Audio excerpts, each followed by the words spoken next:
Welcome to topic number 39 in Richard James Mathematics Resources. This one is about vectors. The difficulty that students have answering questions in this topic is unwarranted. Vectors are based on movements. The movements are not complex but simple. Well, unless you can find a simpler movement than a straight line. The straight line movement is even simplified by accompanying the straight line segment with an arrow that shows the direction in which the movement is taking place. After going through the introductory sections, every other section should become simpler with every new subtopic. I will not be deceptive and say that there is no single reason why students will not have difficulty getting the correct answer in vector questions. However, this is not caused by the inability to understand vectors. This is usually caused by the weakness in manipulating directed numbers, algebraic expressions, and incompetency and the rectangular coordinate system and other geometric difficulties. Well, if students have any of the weaknesses mentioned, they should not be alarmed that vectors prove difficult to understand and use. The importance of the use of vectors in every branch of engineering is beyond question. There are many other fields of study and careers that make use of vectors. The importance that students need to place on this topic cannot be overemphasized. A vector is a movement, so we're going to be looking at the definition of vectors. A vector is a movement. Such a movement has magnitude, distance or size, and direction. So the magnitude refers to the size of the movement. Well, the size of a movement may be the distance by which the object moves. When representing a vector, especially graphically, a straight line segment must be used and it must be accompanied by an arrow. And there we have that arrow right there. The arrow shows the direction of movement. So let us construct three other vectors, and of course the arrow will show the direction of the movement in every single case.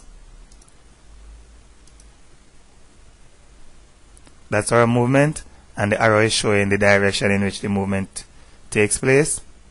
And here's another one, and the arrow is there showing the direction of the movement. Vectors are important to many other subject areas, especially physics, where quantities such as force, velocity, acceleration, magnetic field, electric field, and momentum are all vector quantities. A vector is named by using two uppercase or capital letters with an arrow over them, or by a single lowercase or common letter that is underlined. So here we have our vectors. In the first case, we have two capital letters and there's an arrow that goes above them. And here we have a single common letter and it is underlined, a single common letter and it is underlined here also. And we have two capital letters and above them we have an arrow. In the case of the two capital letters, they may represent points between which the vectors move. So, in our first case, we have AB. And of course, the two capital letters here may represent the points A and B, between which the vector moves. And let us see if we have another one right here. Right, C. So the vector CD has 2 points C and D between which the vector moves. If the movement is from A to B, the arrow in the diagram should indicate this, and the arrow that is placed above the 2 capital letters should also demonstrate this. So here we have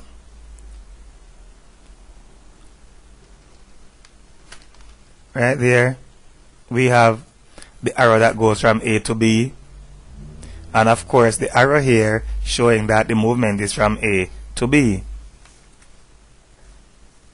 And of course we are going to have the same thing right here, where the arrow that is above the letters C and D showing that we are going from C to D, and of course in the vector, the diagram of the vector, the arrow is showing the same thing.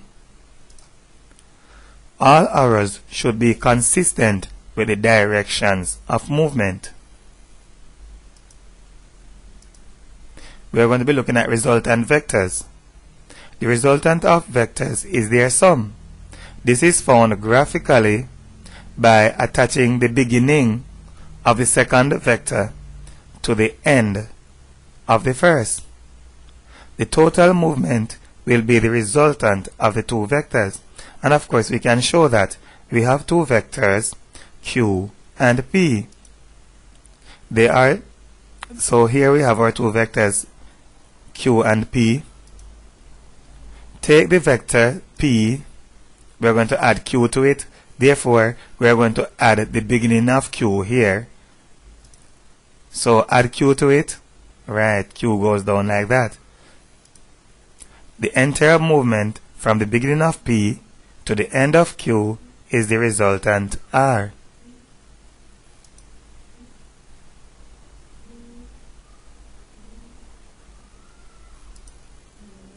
We may take the movement Q first. So we are taking P first, then we add Q to it. Now we are going to be taking Q first, then we add P to it. So the entire movement from the beginning of Q to the end of P is the resultant R. And of course, it can be shown that the 2 resultants are equal because P plus Q is equal to Q plus R. So we are showing there that the 2 resultants are equal. Therefore, the order in which the vectors are added does not affect their sum. So vector addition is commutative. That is, R, the resultant, is equal to P plus Q, and R, of course, is equal to Q plus P. Negative vectors. Given a vector R, the negative of R is written minus R, negative R, and is the vector with the same magnitude as R that moves in the opposite direction to R. So first, take a look at the vector R. That is your vector R. Now, examine the vector negative R, which is going to be in the exact opposite direction to R, but it should have the same magnitude or size as R. So that is your vector negative R.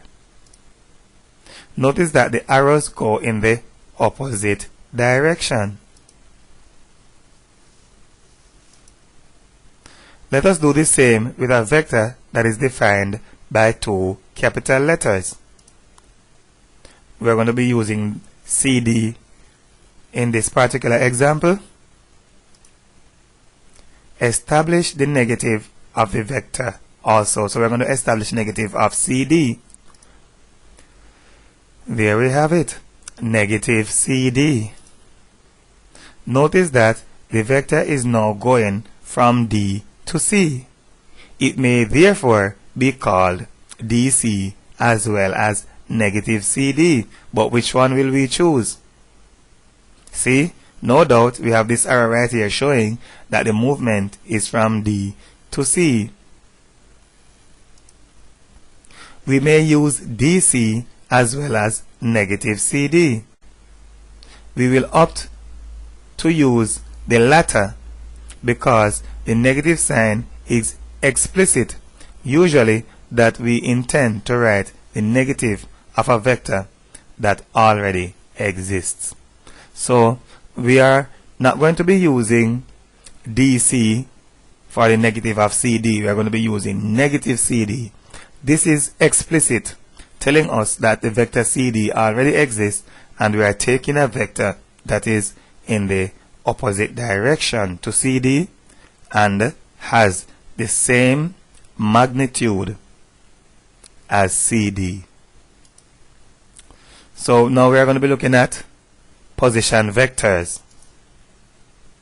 The position vector of a point P with coordinates xy is given by OP is equal to the column vector xy. It is the vector that goes from the origin to the point P. So the position vector of a point P is a vector that goes from the origin to the point P. The graph shows the points A, B, C, and D. Write down the position vectors of all of the points. So we're going to do that. We have all the points right there, and we are going to write down the position vector of all of them. So the first one is, notice what we are seeing there. To go from the origin to A, we move 2 units in the positive x direction, and then we move by 5 units in the positive y direction. So OA is 2, 5, x going before y. Notice that the x value goes first. It is the upper number in the column matrix called a column vector. We are dealing with the rectangular coordinate system in which all of the original rules and conventions apply. In writing the position vector of the point B, the x value goes first and the y value next. So we move in the x direction by a negative 3 units, and then we move by positive 4 units in the y direction. So OB negative 3, 4. Do not forget that when you're writing position vectors, the origin O has to be a part of it. So we cannot just write down negative 3, 4.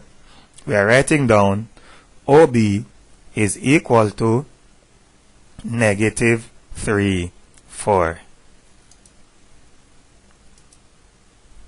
Do the same and write down the position vector of the point C.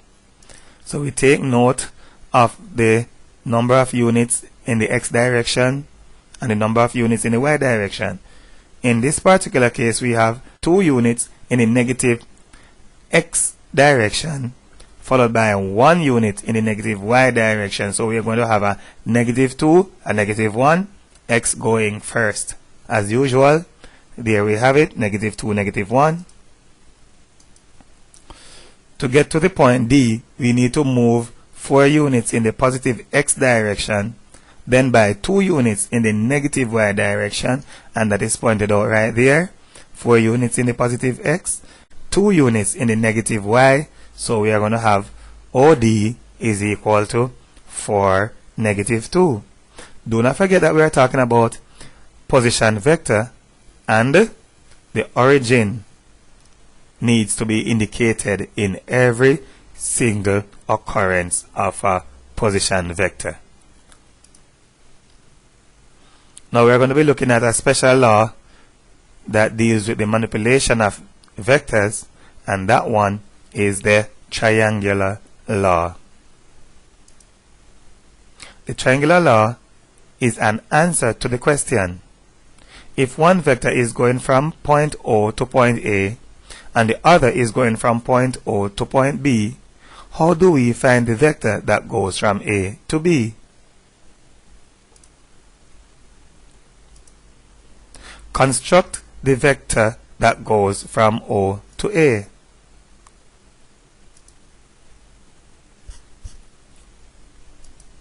Of course, construct the vector that goes from O to B.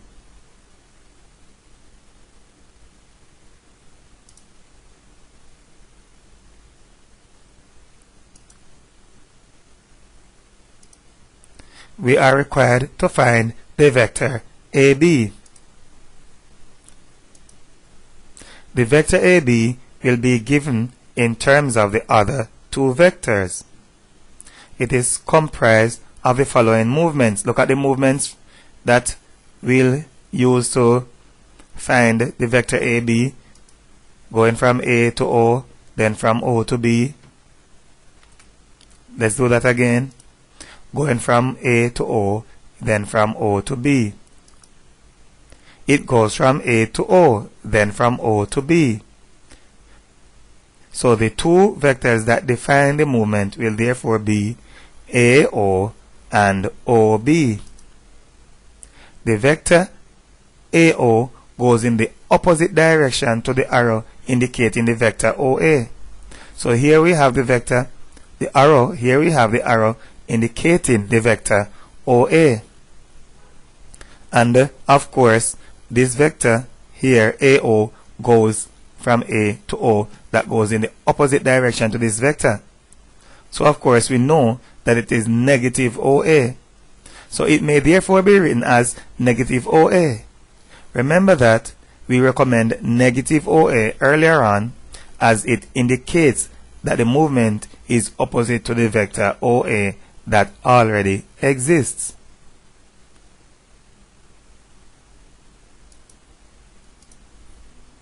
Let us consider the movement that will give the resultant AB. So let us look at it again. There we have it again. So of course the one from A to O is negative OA, and from O to B is positive OB. Right. So of course, remember that the resultant of two vectors is their sum. The vector AB is the resultant of the two. So of course AB is going to be equal to what? This one, that one. So we have, what is this vector going in that direction? Negative OA. And we have OB. So AB is equal to negative OA plus OB. Adhering to the custom of writing the positive one first, the expression becomes the triangular law that is written like this. AB is equal to OB minus OA. Of course, there's a reason for that. We have seen it right there.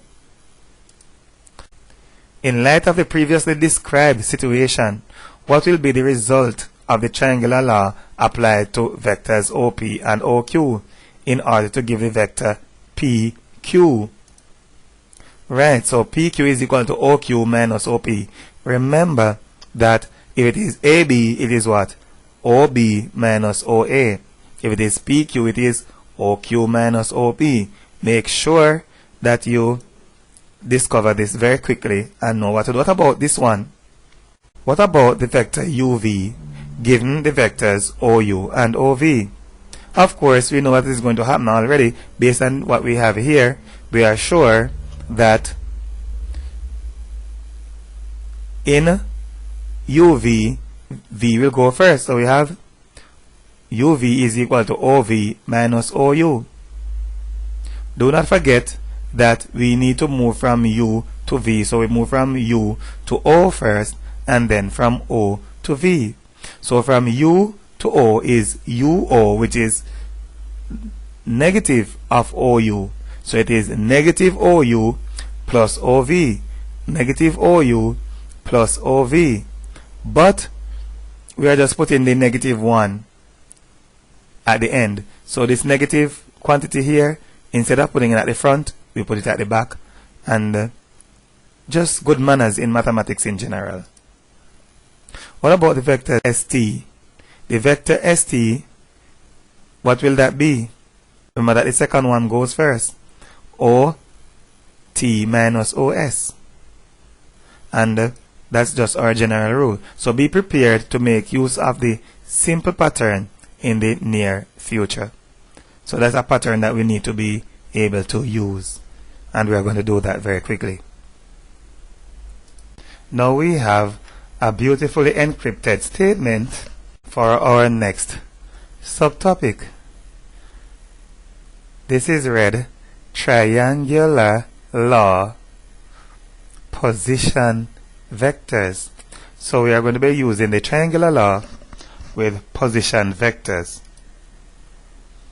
Use the triangular law to find the vector that goes from A to B. So we have all of these points here, A, B, C, D, and we are going to use the triangular law to determine the vector that goes from A to B.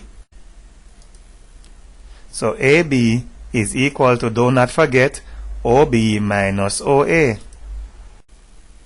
So use the triangular law to find the vector that goes from A to B. We know that OA is equal to OB minus OA. And we already know the position vectors of the points. Or we may just look at the diagram and write them down.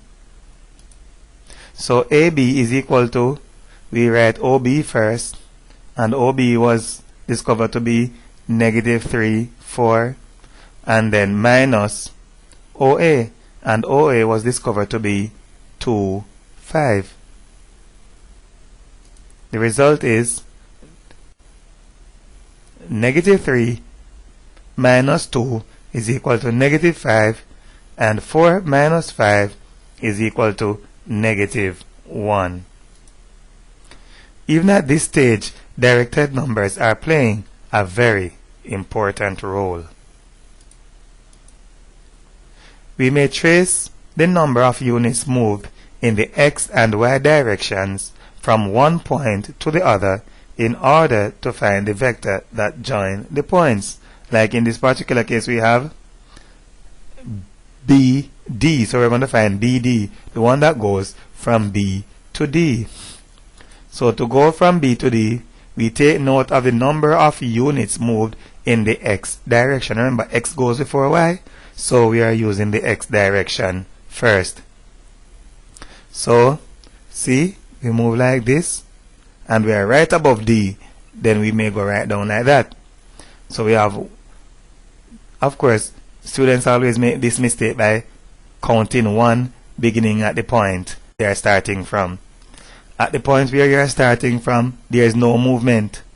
So 1, 2, 3, 4, 5, 6, 7. 7 we have moved, and of course that is in the positive x direction.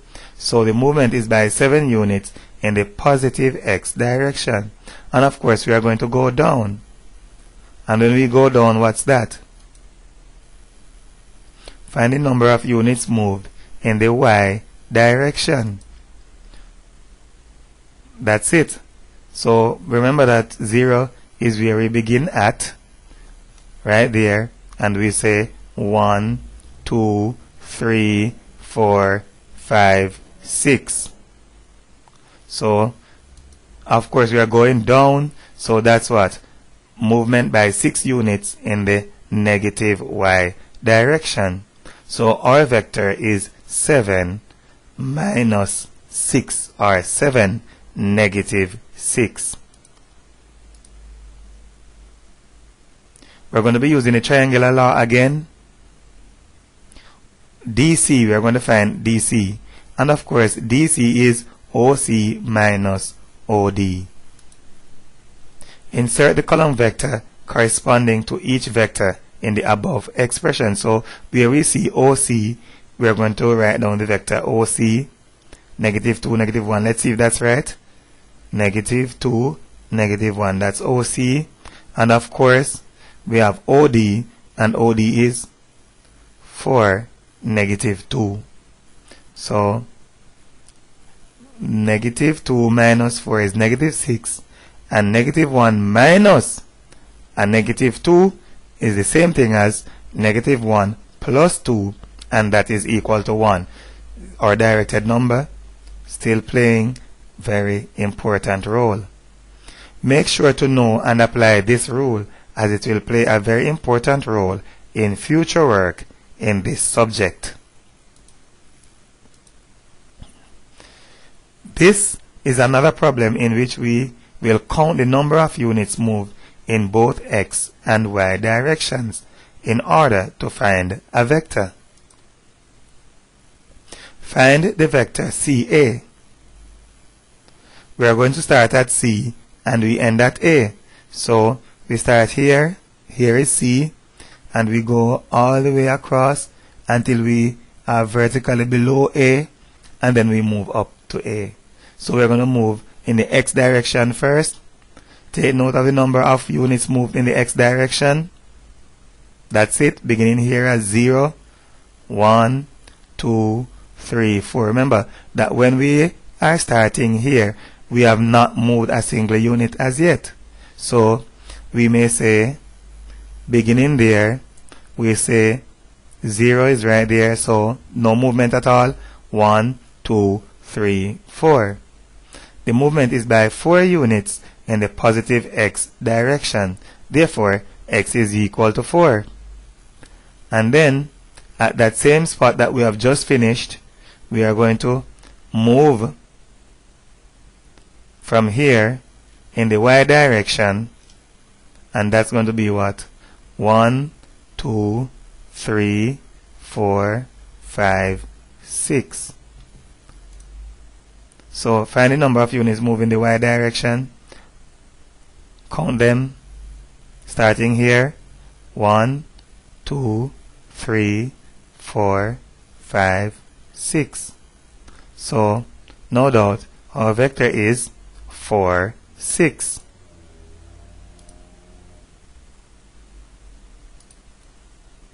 Use the triangular law again to find the vector that goes from D to B. From D to B is OB minus OD. Remember, the second one goes first in our pattern. So DB is equal to OB minus OD. Insert the column vector for OB and insert the column vector for OD. So what is OB? From here we have negative 3, 4. So that's it. What about OD? 4, negative 2. And of course, negative 3 minus 4 is negative 7, and 4 minus negative 2 is the same as 4 plus 2, which is equal to 6. The triangular law follows a pattern that seems to be a contradiction. Do not forget the reason for this. If you have forgotten the reason for this, then take a look at the slide in which the definition or the development of the triangular law took place. Polygon of vectors. Given the following polygon, write each of the vectors as 2 different vector sums. So there's your lovely polygon, and we have AC.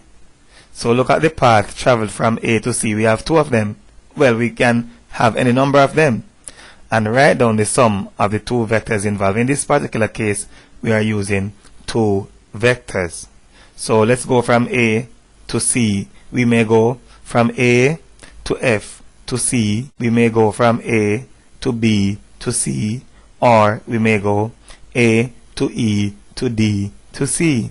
But let's see what we have there. A to F, F to C. So it is AF plus FC. We may choose another path and do the same. AC, AB plus BC, A to B, and then B to C. So AB plus BC. Write another vector as 2 different vector sums. B, D in this particular case. So let's see our first movement from B to C, then from C to D. So BC plus CD. Any other? Sure. B to F plus F to D. So BF plus FD. And one more. FE. How do we move from F to E? F to D, then D to E. Or F to A, then A to E. In that case, we have FA plus AE. A problem may be given that is based on the principle that we have seen on the previous slide. So here is our question. PQ is equal to 2A negative B and RQ is equal to negative A 3B. Our first duty is to find QR and then next find PR. So we should have no difficulty finding the vector QR because it goes in the exact opposite direction to RQ. Our work with negative vectors told us that QR is negative RQ. So of course, no problem, we have QR is equal to negative RQ and negative of this vector here.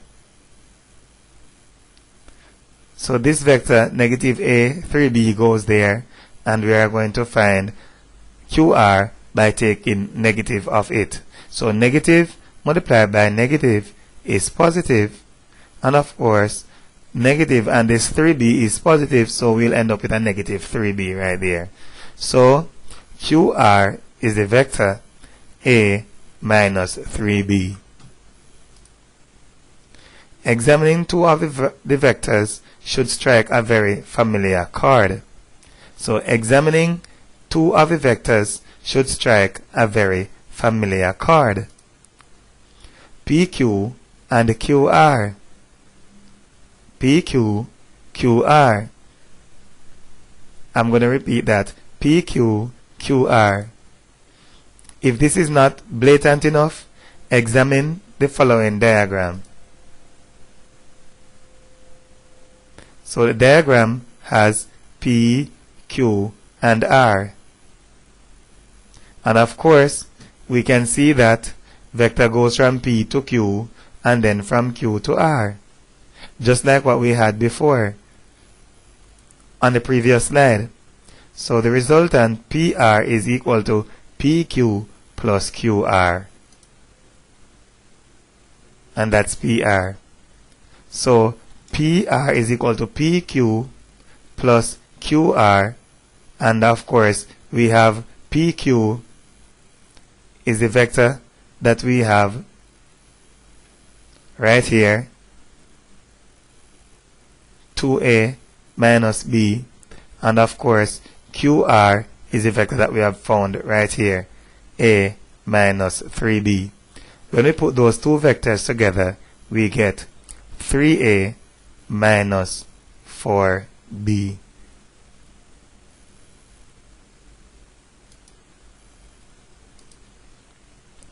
Magnitude of vectors and unit vectors. The magnitude of a vector is its length. Its length is found by using Pythagoras theorem. The magnitude of a vector v, which is equal to xy, is given by magnitude of v equals the square root of x squared plus y squared. The unit vector in the direction of v is given by v hat. We always call it v hat because it has this little thing over it. V hat is equal to the vector v divided by the magnitude of v. Find the magnitude of each of the following vectors and also the unit vector in the direction of each. So A is equal to negative 3, negative 4. And to find the magnitude of A, what do? Magnitude of A is equal to the square root of negative 3 squared plus negative 4 squared. Of course, would have seen something like this in volume 6 when we looked at trigonometry.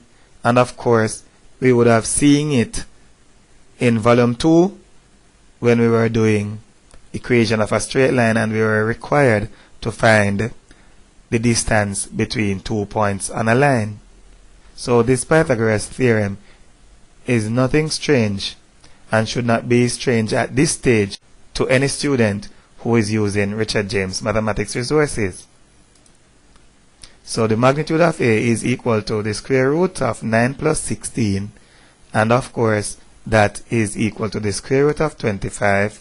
And do not forget that when the square root exists, it exists in pairs, a positive 5 and a negative 5, but because we are using the length of a line, we are going to opt to use the positive component only. So the unit vector in the direction of A hat, is equal to the vector A divided by the magnitude of the vector A. And that is equal to 1 over 5 multiplied by the vector A, which is negative 3, negative 4. So we are going to get 1/5 of negative 3 and negative 3/5, and 1/5 of a negative 4, that's negative 4/5. And of course, we are going to do the same thing with another vector, B, which is 12, negative 5. So the square root of 12 squared plus negative 5 squared, and that's equal to the square root of, what is 12 squared? 144. Do not forget that when we square a negative quantity, the answer is positive, so a positive 25 goes there. 144 plus 25 is equal to 169. The square root of 169 is 13, positive or negative 13, but of course, we are talking about the length or magnitude of a vector, so the positive value is the only one that is going to be appropriate in this case.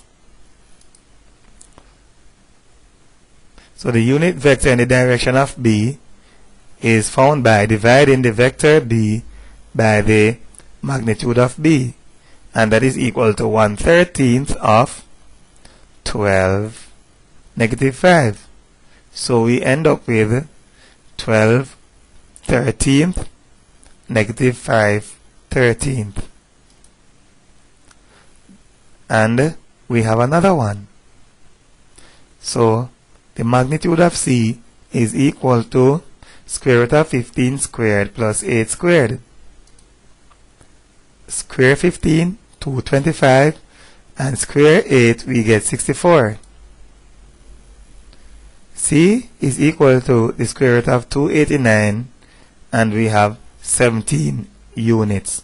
And finally, we are going to use the unit vector in the direction of C, and that is given by C hat, and that is 1/17 of the original vector that we had. So 17 into 15, 15/17, and 8/17. Now we are going to be taking a look at parallel vectors. If two vectors are parallel, then one may be factorized to give the other, or both may be factorized to give the same vector. Show that each of the following pairs represents parallel vectors. So we have a pair of vectors here. A is 12, negative 9, and B is negative 16, 12. So we're going to factorize both of them. The first one is factorized by 3. So here's another version, or here's another topic in our first volume, coming back again, factorization. And of course, take note that what we have here is the same thing that we have here. So they are factorized to give the same vector, therefore they are parallel. The vectors are parallel because the vectors that result from the factorization are equal. By factorizing the second vector by positive 4, the resulting vectors will have different signs. This, however, does not prevent them from being parallel. So we have a second pair. Notice here we have R is 15A minus 10B and Q is 4B minus 6A. So before factorizing, rearrange the terms in Q. So we have R written in the same way and Q is written with the A at the front this time, howbeit a negative quantity. So when we factorize by 5, and here we factorize by a negative 2. And of course, what we have in the 2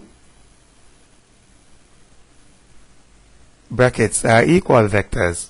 Therefore, again, the resulting vectors that we have in here are equal, and this shows that the two original vectors are parallel. Factorization is just another item in your early algebra that is back to haunt you if you did not ensure to learn it. Show that each of the following pairs represents parallel vectors. So we're going to do that with another pair. In this case, factorize V, and we will see that U will not have to be factorized. So U goes back exactly as it is, and V goes back factorized, taking 2 as a common factor. We notice that what we have here for U is the same thing that we have inside here after factorizing V. Notice that the factor of the vector V is equal to the vector U. We may therefore conclude that V is equal to twice U, and we may rewrite V in the following way. So V is equal to 2U, and this is a very useful result. Whenever we can write a vector as a multiple of another, we are sure that they are parallel. Notice that what we have here is V is equal to 2 times 3, 4. And what is 3, 4? We know that 3, 4 is our vector U. Therefore, V is equal to 2 times U. And that is what we have expressed right there.